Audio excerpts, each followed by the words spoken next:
Bande de merde, vous pensez vraiment que les entreprises vont payer pour faire jouer leurs salariés?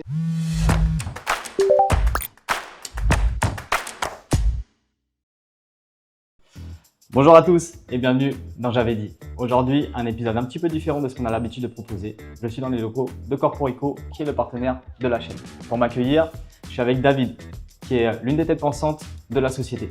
Et il a décidé aujourd'hui de se mouiller sur les pronostics de la journée.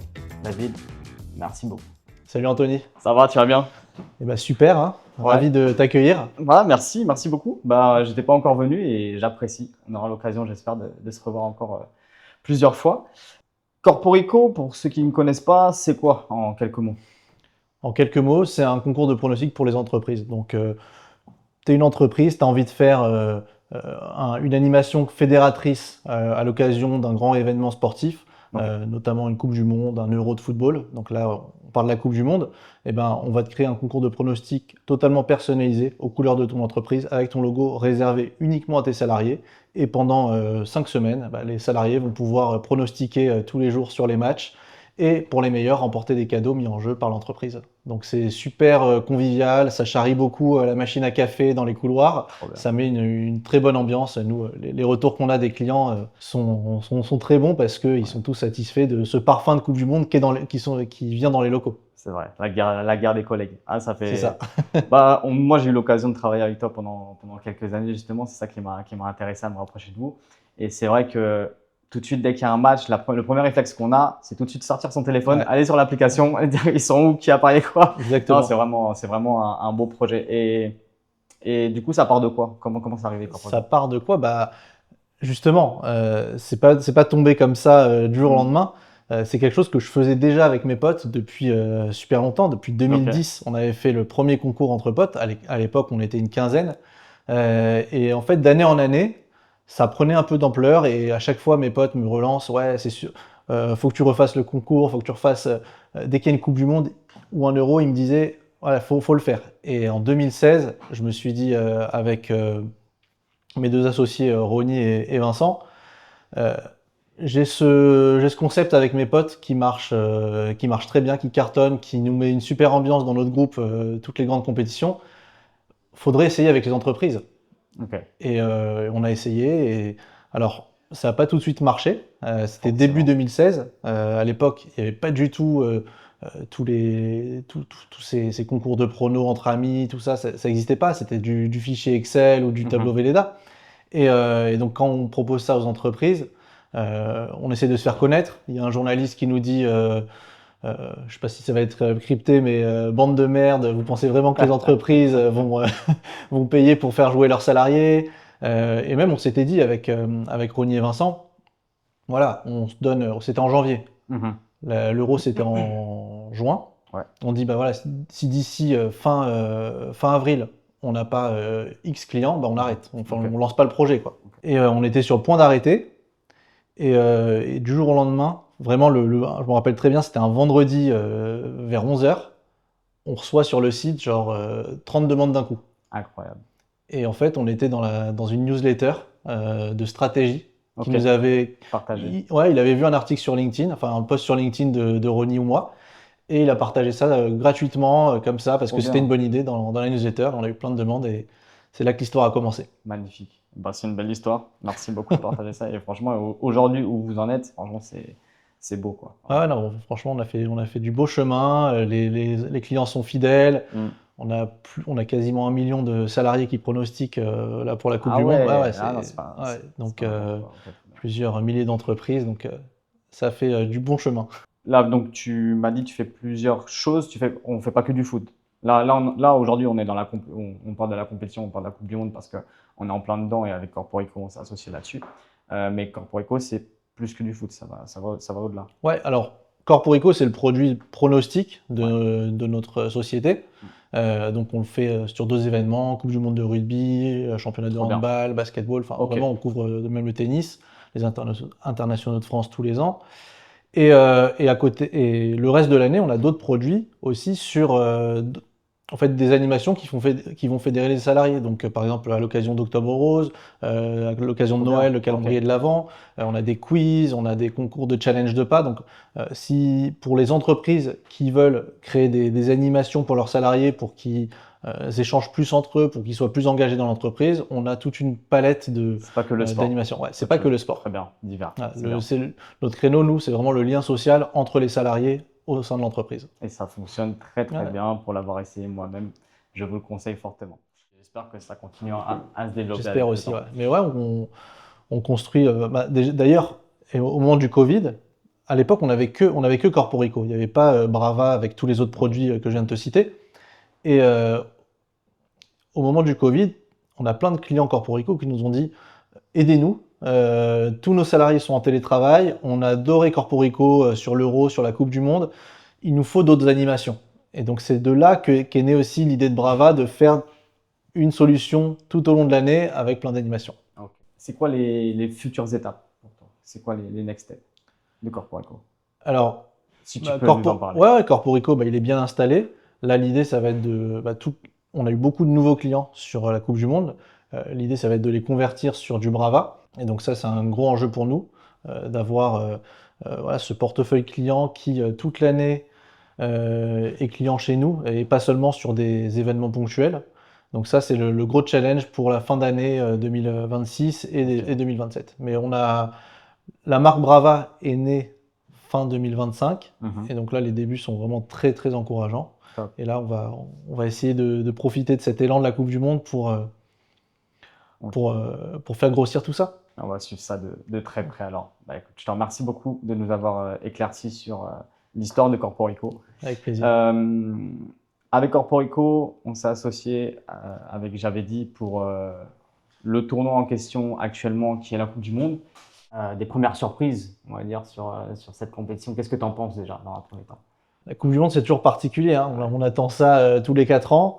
C'est vrai que là, moi, je suis un peu déçu des premiers matchs en termes de rythme. Alors, je sais pas, c'est dû à quoi forcément. Peut-être que ce système avec 48 équipes fait que, déjà, sur 48 équipes, il y a 12 groupes.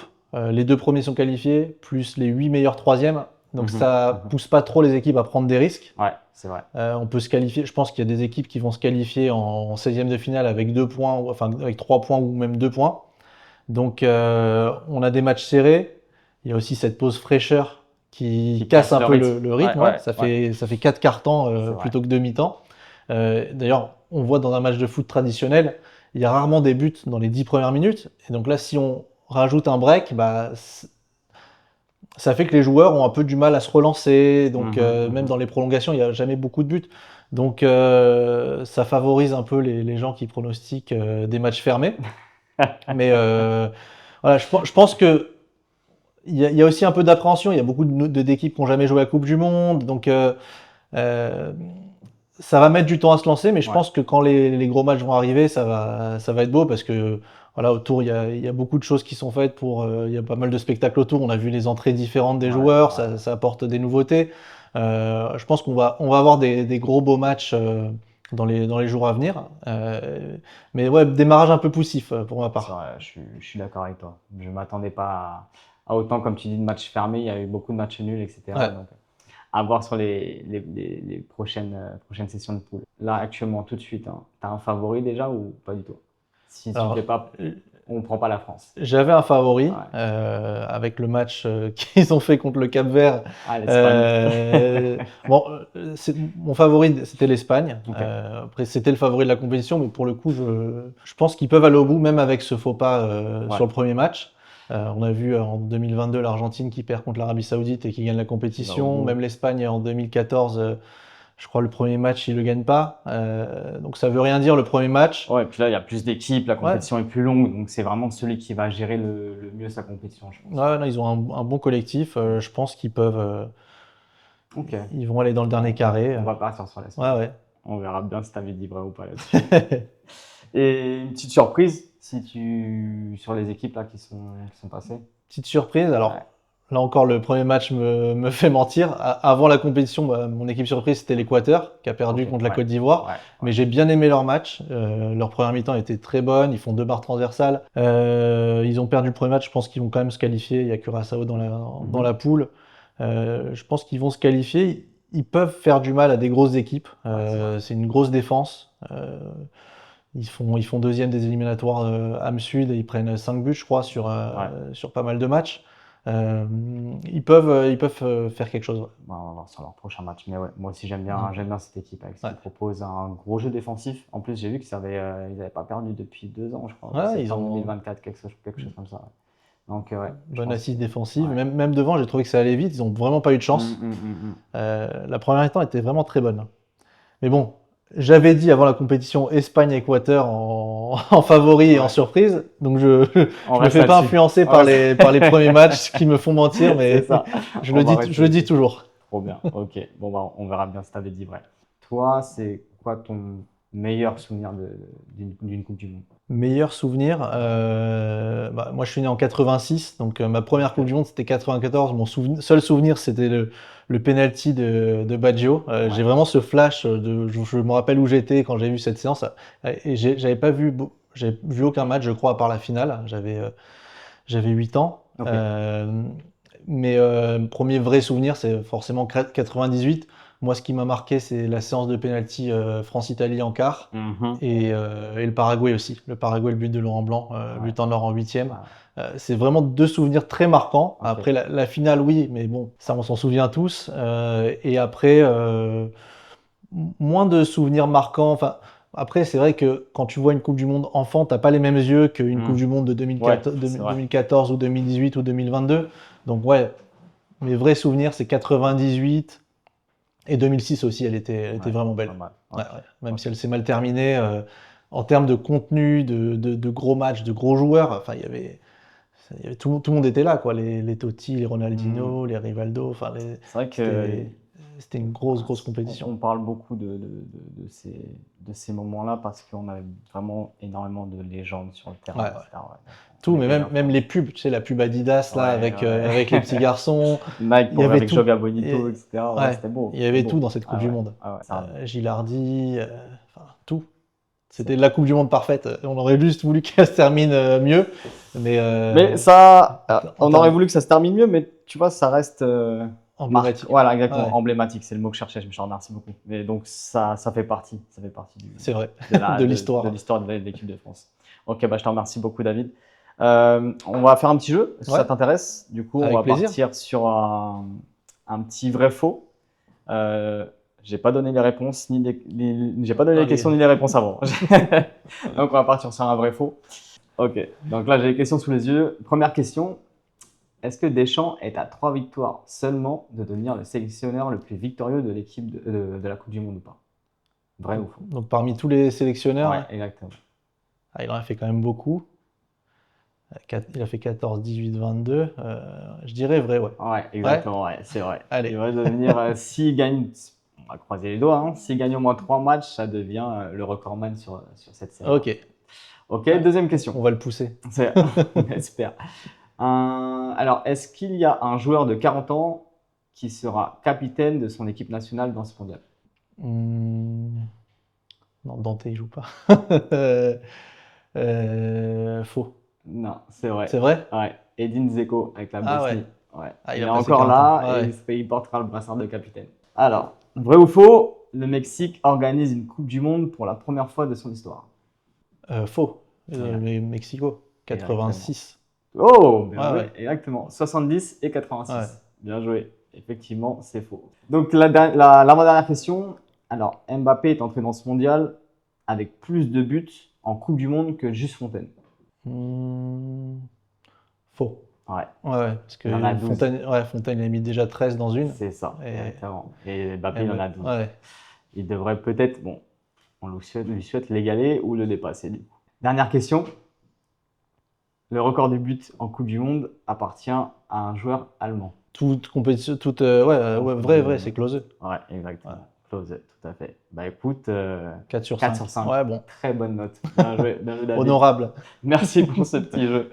Ok, on a fini le petit jeu vrai-faux avec David. 4 sur 5, très bonne note, vraiment bien joué. Et on va passer au pronostic du jour. Donc le premier pronostic, qu'est-ce que tu penses? Un match, moi je trouve très serré, Pays-Bas contre la Suède. Qu'est-ce que tu en Ouais. penses? Pays-Bas-Suède, ouais, très serré en effet. Avec la Suède, je pense qu'ils se contenteraient bien d'un nul après leur victoire 5-1 au premier match, alors que les Pays-Bas justement voudront pousser. Mais je verrais bien un nul dans ce match-là. Nul? Ouais, Un score? un partout. Ok, ok, on part sur un partout. Gros match encore pour le deuxième match de la journée, c'est Allemagne contre la Côte d'Ivoire. Ouais. Je pense un match avec pas trop de buts. Ok, Ouais. Je vois bien un petit 1-0 Allemagne ou 0-0 Pays-Bas. 0-0, ouais. 0-0 ou 1-0 Allemagne. faut se mouiller. 1-0 Allemagne, allez. Ok, parfait, on part là-dessus. Ensuite, le prochain match, c'est le troisième, c'est Équateur contre Curaçao. Bon, celui-là, il y a moins de suspense, je pense. La surprise. Tu veux un score? Ouais, Je dirais 6-0 Équateur. 6-0. Ouais, ouais, Ok. ça peut. Ils peuvent en mettre beaucoup. Gros compteur. Ouais, ouais. Ok, ok, ok. Ok, on va voir ça. Et le dernier, c'est la Tunisie contre le Japon. Le Japon, ils sont très bons, hein. Franchement, J'aime beaucoup. j'adore cette équipe. Ouais, t'es comme moi. Belle animation Ouais. offensive. Et Tunisie, ils ont complètement. Enfin, ils sont passés à côté de leur premier match. Je vois bien le Japon. Ok. 2-0. 2-0 Ouais. Japon. Ok. Ok, très bien. Bah écoute, merci pour ton pronostic. Ouais, Et résultat demain. Exactement. On verra demain si David avait livré ou pas, du coup. David, merci beaucoup. Merci Anthony. On en a fini pour aujourd'hui. J'espère qu'on aura l'occasion du coup, de réitérer ça. Franchement, c'était très intéressant. J'espère, ouais. C'était un plaisir, ouais, de faire découvrir Corporico à ta chaîne, de partager ma passion aussi pour le foot. Je peux en parler des heures. Ouais, je te jure. Donc, un vrai plaisir et je souhaite plein de succès à la chaîne, j'avais dit, parce Merci que beaucoup. il y a plein de contenus super sympas et franchement, les interviews sont très très quali. Trop bien. Bah écoute, merci pour tout, David. Merci Merci, pour ta Anthony. présence. Merci de m'avoir accueilli. Tout le monde, on se retrouve demain pour voir si David avait livré ou pas. Et d'ici là, prenez bien soin de vous. Et à très vite. Bye bye.